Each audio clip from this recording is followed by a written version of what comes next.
ঢাকা থেকে খুলনা, বরিশাল থেকে সিলেট, একই দৃশ্য। একটু বৃষ্টি হলেই শহর ডুবে যায়। সরকারি প্রকল্পে খরচ হয়েছে হাজার হাজার কোটি টাকা। তবু এই ভোগান্তির শেষ কোথায়? এটা কি শুধুই প্রকৃতির খামখেয়ালি, নাকি এর পেছনে আছে পরিকল্পনার ভয়াবহ ব্যর্থতা আর দুর্নীতির অজস্র গল্প? আজকের প্রতিবেদন শুধু তথ্য নয়, এক অদৃশ্য চক্রের পর্দাফাঁস। থাকছে একের পর এক বিশেষজ্ঞ মত, অজানা তথ্য আর জনসাধারণের বাস্তব অভিজ্ঞতা। এই ভিডিও আপনি মিস করলে বুঝতে পারবেন না কেন শহরগুলো টিকতে পারছে না বর্ষার বৃষ্টিতে।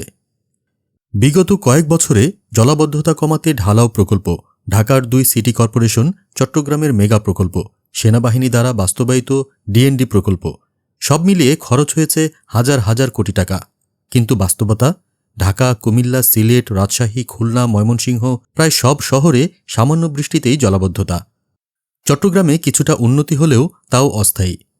বিশেষজ্ঞরা বলছেন, খাল, পুকুর, জলাশয় ভরাট করে কেবল কৃত্রিম ড্রেনেজে নির্ভর করে কোনো শহর বাঁচে না। প্রকৃতির প্রবাহ বন্ধ করে জল নিয়ন্ত্রণের চেষ্টা মানেই আত্মঘাতী পরিকল্পনা। জুরাইন, শ্যামপুর, বরিশাল, কুমিল্লা, এক একটা এলাকাই যেন পানিতে বন্দী মানুষের কান্না।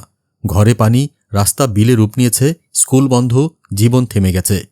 জুরাইন থেকে আসা পরিবেশকর্মী মিজান বলছেন, খালের আবর্জনা সরানোর কোনো কার্যকর উদ্যোগ নেই। ডিএনডি প্রকল্পে হাজার কোটি টাকা গিয়েছে, কিন্তু জল কেটে যায়নি। কিন্তু প্রশ্ন হল, এই ভোগান্তির পেছনে কে?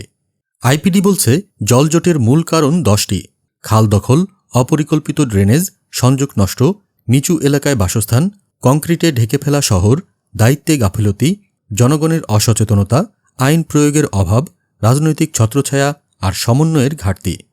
শুধু প্রকৌশল নয়, এখানে দায় রয়েছে প্রশাসনের, রাজনীতির, এমনকি আমাদের সবার। পরিকল্পনাবিদ আদিল খান স্পষ্ট বলেছেন, ঢাকার কালুনগর বা শ্যামপুরের মতো প্রকল্পে 900 কোটি টাকা বরাদ্দ, অথচ অগ্রগতি বলার মতো কিছু নেই। তবে সমাধান কি নেই? বিশেষজ্ঞরা বলছেন, নগরায়নে 25% সবুজ এলাকা রাখতে হবে, জলাধার রক্ষা করতে হবে, খাল উদ্ধার করতে হবে। প্রকৃতিভিত্তিক সমাধানই একমাত্র টেকসই পথ। জিআইএস ওয়াটার মডেল, খাল পুনরুদ্ধার, জনগণকে সম্পৃক্ত করা, এসব ছাড়া কোনো পথ নেই। চট্টগ্রামের 57টি খাল উদ্ধার হলে জলাবদ্ধতা অনেকটাই কমবে, কিন্তু বাস্তবে কি আমরা এই উদ্যোগ নিচ্ছি? নগরের সমস্যা এখন শুধুই জল নয়, এটা নেতৃত্বের, পরিকল্পনার আর দায়বোধের সংকট।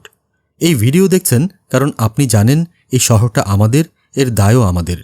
আজ যদি আমরা চুপ থাকি, কাল হয়তো আর দাঁড়াবার জায়গাও পাব না। ভবিষ্যতের শহর গড়তে হলে এখনই দরকার সাহসী সিদ্ধান্ত এবং জনতার সোচ্চার কণ্ঠ। আপনার এলাকায় জলাবদ্ধতা নিয়ে কী অবস্থা? কমেন্টে জানিয়ে দিন।